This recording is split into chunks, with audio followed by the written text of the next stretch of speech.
Welcome to this playlist on digital marketing strategy. I am Subham Das. A brief about myself. I am a digital marketing strategist from IIM Calcutta. Apart from this, I am also an online marketer certified by Google.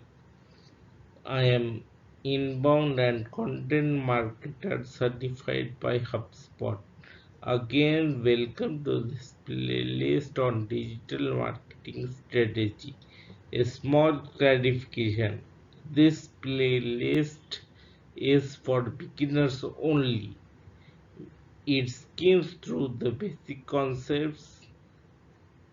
Let me repeat it. This playlist is for beginners only. It skims through the basic concepts about the subject. For advanced users, I will come with separate playlist in future. For advanced users, I will come up with a separate playlist in future. Now, over to the subject: digital marketing strategy. Now, many people usually ask, why digital marketing? Why do we need digital marketing? I am going to tell you top three reasons why I need digital marketing, why anybody needs digital marketing. Now, marketing, as they say, is both a science and an arts. Science because it has rules and procedures like science, and art because it needs creativity. Good marketing needs creativity. You, these are the top three reasons why digital marketing is essential. Proceeding on, this is the reason number one: the population has gone online. This is a slightly older data of 2017, but it shows, I have deliberately put it here because it shows that in 2017 only, Facebook has surpassed the population of China with 90% of the user between 90% of Facebook user between 18 to 29 years of age, 82% of the Facebook user in the age group 30 to 49, and 69% beyond 50, 40% beyond 65. That is from younger generation to older generation. Everybody is using Facebook. That is, the population has gone online. In continuation with the previous slide, you can see as of July 2022, the total population of the world is somewhere around 8 billion people. Out of the 8 billion, 57% is already living in cities. Now, they around 5.3 billion, which is 66% of the total population, is already using a mobile phone. 5 billion people, which is 63% of the world population, is already using an internet connection, and 4.7 close to 5, that is 59% of the world is already active on social network. With these statistics, you can see that uh, the world is moving online. Here you can see that 90% of the US population between age group 18 to 29 are actually online.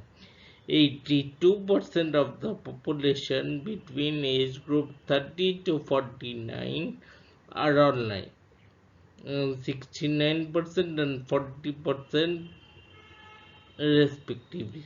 On the contrary, you can see the global spending on ad, that is only 36% people are subscribing to magazines.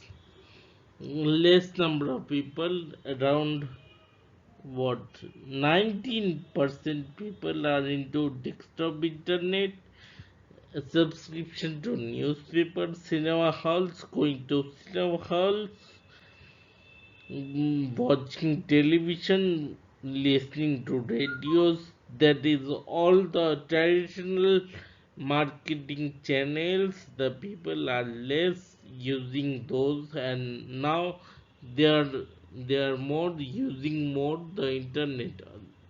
The people, they are coming online. So you can see how the world is slowly moving online, and you as a digital marketer need to be there online, need to be online to succeed in your marketing campaign. So far we have seen all the proves that the world has moved online. That is point number one, why digital marketing. Point number two is data. Any activity that you do online generates lot of data. You do SEO, you get a lot of the click through rate and other statistics on the website. You find a lot of data. You do email marketing, there is open rate, there is red rate. So email marketing also generates a lot of data. Next, you do social media marketing, then you have data like engagement, likes, comments, shares. So these are some data, some parts of the data that you have. Now you do search engine marketing, that is paid ads. You have number of clicks, number of impressions. You do display advertisements. You have number of impressions. Search engine ad, you pay per click, that is number of clicks. Content marketing, number of views, number of shares, comments, likes. So all digital marketing, any digital marketing activity you do, there is lot of data that is generated. Over to next slide. Over next, continuing. These are the six elements of a successful digital marketing strategy. The first starting point, you need a website. A website that is responsive, and people will look forward to updated information on your website. Next, number two would be search engine optimization. It's a process that helps you rank your website on the top of Google. Now, next is Google, not just Google, but all other search engines are also there, like Bing, DuckDuckGo, the search engine that will help you rank on your search engines. Number third would be content marketing. You generate a lot of content. Content means not just textual content, but also video content, picture content. These are some these are some lead generation tactics. Number four would be email marketing. You send email to your subscribers. The emails would may be newsletters or maybe updates. or maybe just you know happy birthday or happy anniversary kind of image, just to keep in touch. L- Number five would be social media marketing. Now, social media are ways to communicate, are ways of public relations. You maintain your public relations through social media.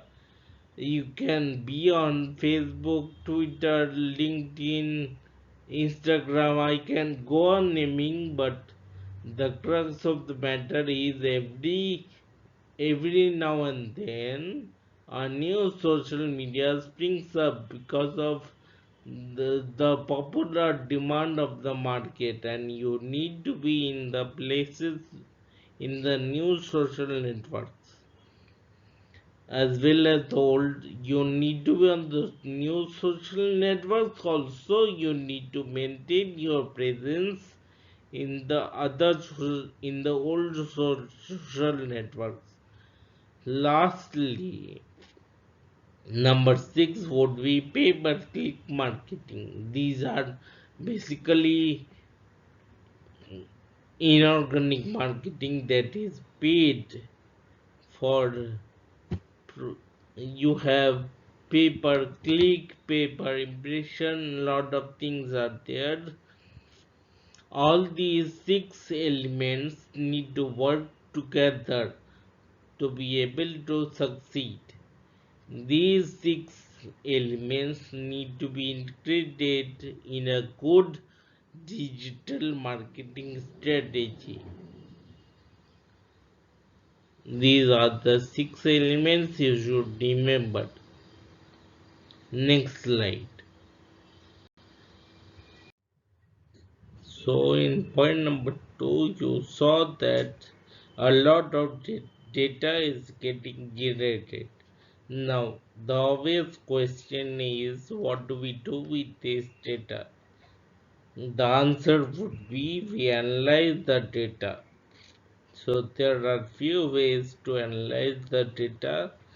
The lowest complexity of analysis would be descriptive analysis, where you just see the data and you can do a basic kind of calculation and you derive some insights from that. Next would be a little advanced would be diagnostics analytics. Now, because it's a little bit advanced, you find the mean, you find the standard deviation, etc. So, based on the data, you do a bit of diagnostic analytics. Next, a little more advanced would be predictive analytics. Sorry. So, in predictive analytics, you try to predict the future based on the happenings of the past. Based on the happenings of the past, you create some kind of model and use that model to predict the future. Slightly more complexer than that would be prescriptive analytics. Analytics will not just predict the future, but it tells you what to expect and how to behave in the future. The parts that are giving you maximum profit, you maximize those activities. The activities that are generating less profit, you do less of those activities. So it gives you advice on what you should be doing next. That is prescriptive analytics. The digital marketing, the data, based on the data, you do all these kinds of analytics. Next slide.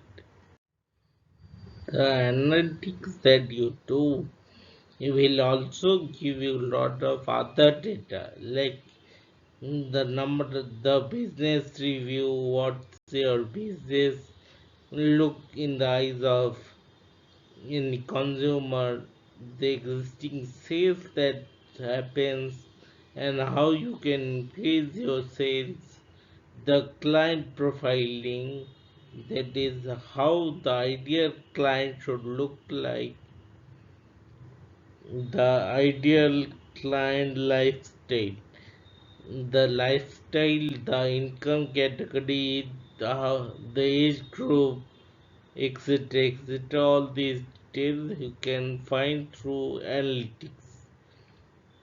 Now, in the analytics, you actually try to analyze these 8 important questions. That is, the volume of the transactions, the value of the transaction, the veracity of the market, the virtual visualization of the market, the variety of the market, the velocity, the how fast or how slow your product sells off, the viscosity, that is, products are sometimes, some products are related products, like maybe, you know somebody who buys uh, a soap can also buy a shampoo. So these are the viscous products. The virality, how fast or how slow the product, the viral, somebody has used some products and now they are actually referring the product to other people. So, how viral the product has become.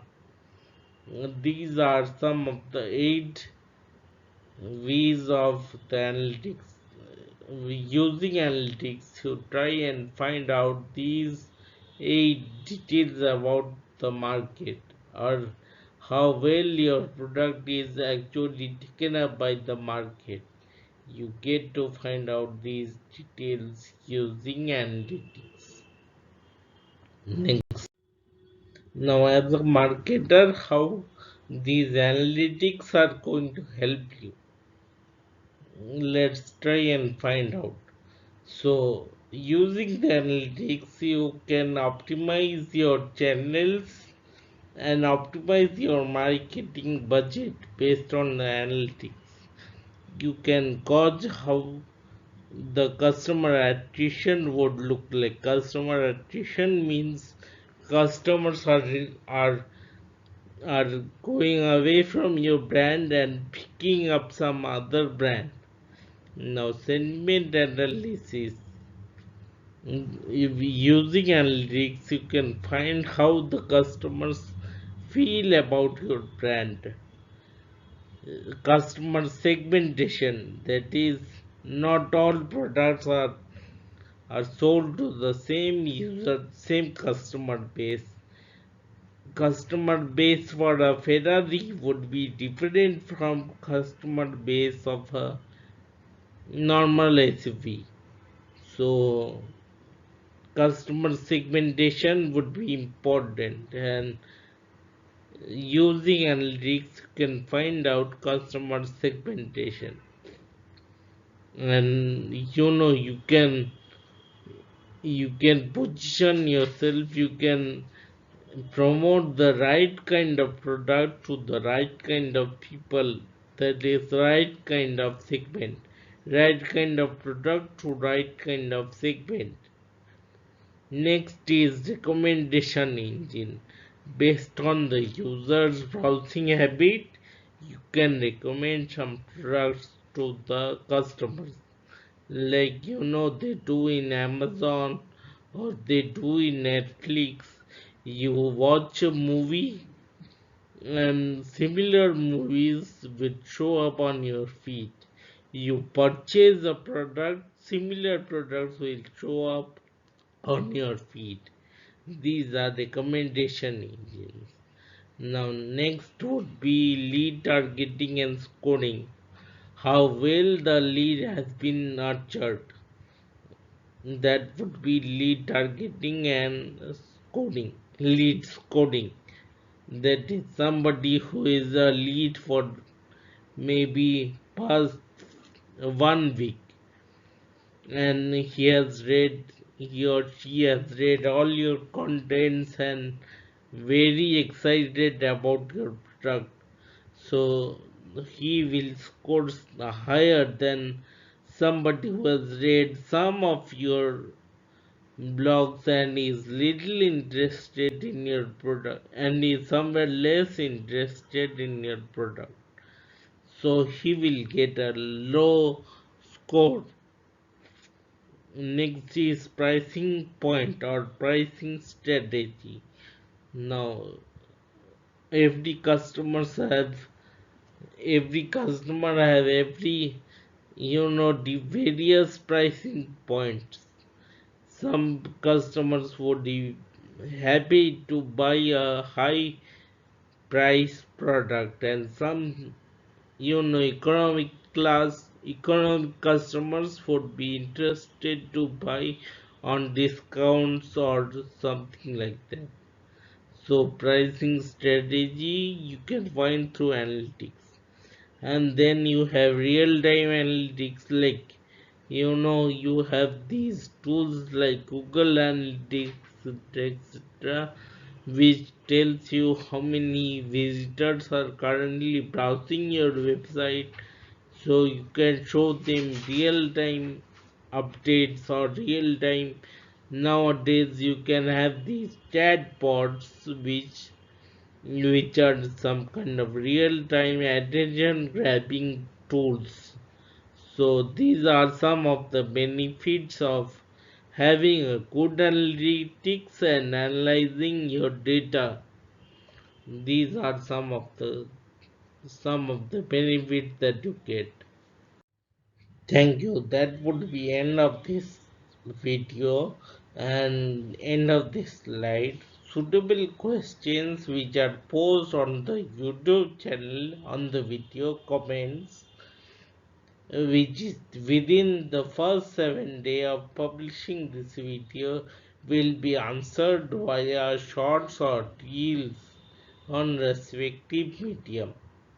Now, again, I want to tell you about a blog, a parallel blog, which is parallel to this video, which will have lot more details than discussed in this video. The link for the blog is there on the video description. Next, I would actually like to come up with a blog about digital marketing, the reasons behind digital marketing, why we do digital marketing. That would be coming up next. Thank you. Have a nice day.